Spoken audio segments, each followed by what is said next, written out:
Kembali ke informasi Korban sebelum terkait dugaan dengan pelecehan Rektor seksual Universitas yang Pancasila dilakukan Rektor inisial Universitas ETH yang Pancasila dilaporkan ke Polda Metro. Kekerasan seksual itu terjadi apabila seorang pelaku melakukan tindakan pelecehan seksual tanpa mendapatkan izin dari si korban. Nah, disitulah terciptanya kekerasan pelecehan seksual. Terus kekerasan seksual ini dapat terjadi di kalangan anak-anak, orang tua, dan juga laki-laki. Kekerasan seksual ini terjadi itu tanpa memandang gender. Kekerasan seksual ini dapat terjadi di mana-mana, di lingkungan masyarakat dan juga di lingkungan publik seperti di jalan-jalan, pasar, mall, sekolah maupun di universitas. Nah, yang melatar belakangi atau kronologinya terjadi kekerasan pelecehan seksual di Universitas Pancasila itu sendiri ialah terduga pelaku merupakan seorang rektor, yaitu dengan inisial ETH ini melakukan kekerasan pelecehan seksual ini terhadap dua orang korban, yang mana kedua orang korban itu sendiri ialah seorang pegawai honorer dan karyawan. Dari pengakuan para korban, kejadian ini sudah berlangsung sejak bulan Januari dan Februari 2023. Modus yang dipakai oleh si pelaku atau rektor tersebut ialah dengan beralasan akan membahas masalah pekerjaan.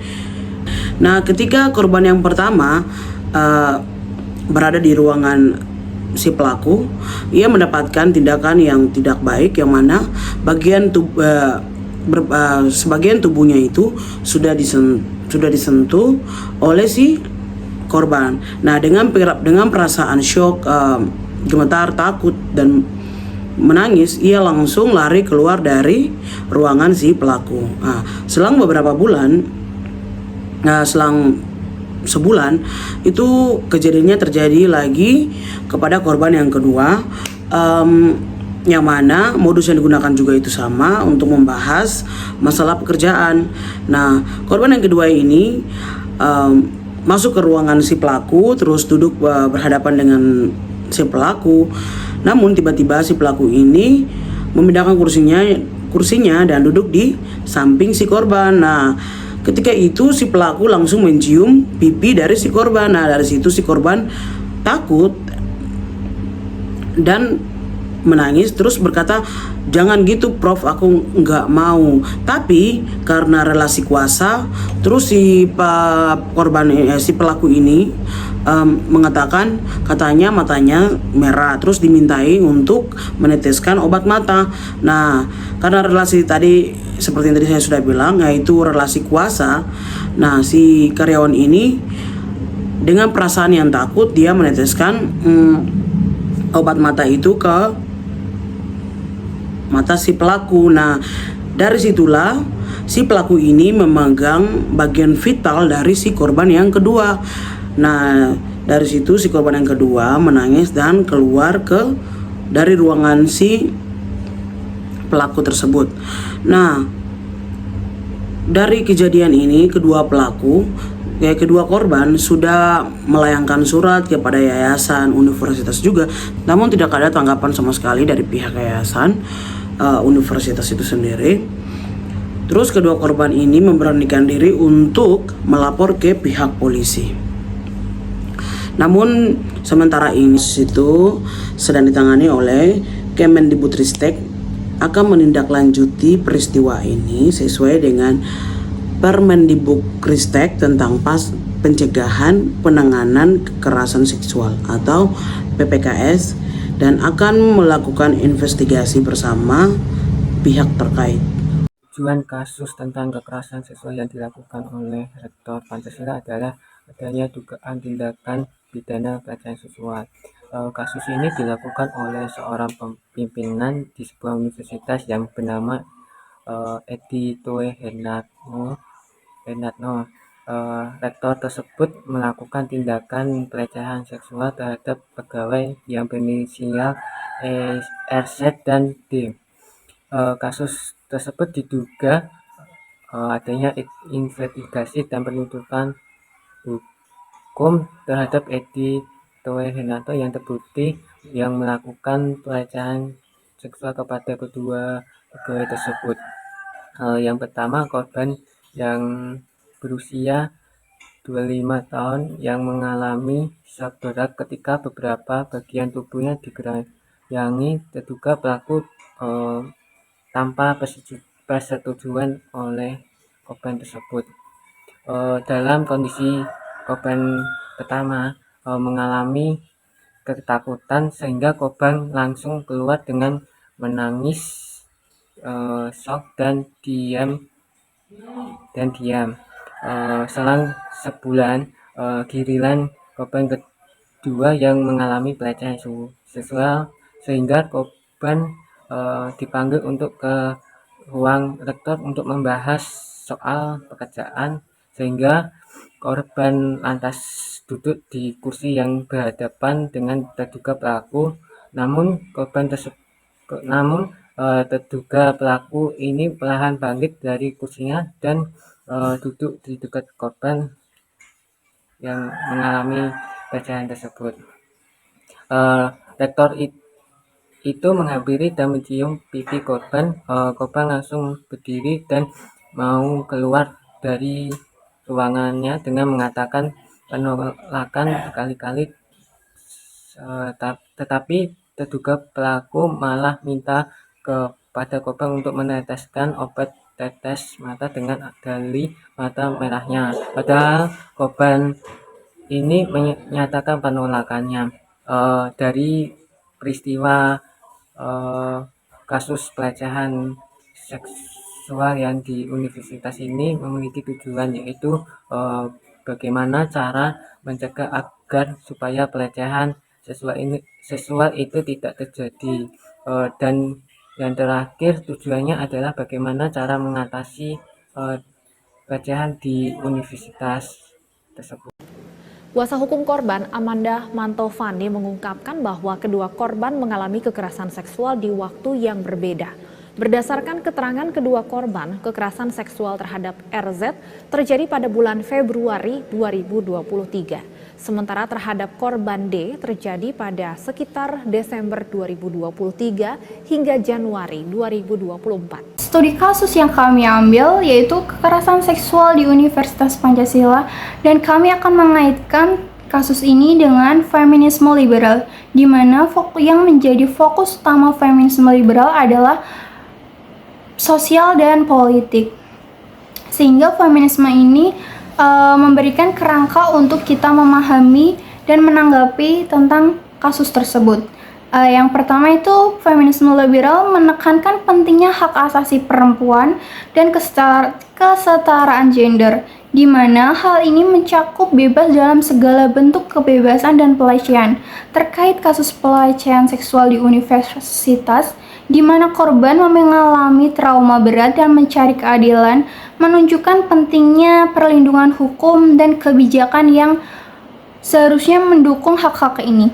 Kedua, feminisme liberal juga mendorong partisipasi perempuan dalam mengambil keputusan dan kepemimpinan. Kasus ini menyoroti relasi kuasa yang tidak seimbang, di mana korban berada dalam posisi yang rentan terhadap pengaruh pejabat tinggi universitas. Feminisme liberal berargumen bahwa struktur kekuasaan yang egaliter dapat membantu mencegah penyalahgunaan kekuasaan seperti ini. Ketiga, dalam kasus ini, aktivis perempuan dan kekuasaan hukum korban telah berbicara untuk mendesak tindakan dan perubahan kebijakan di universitas.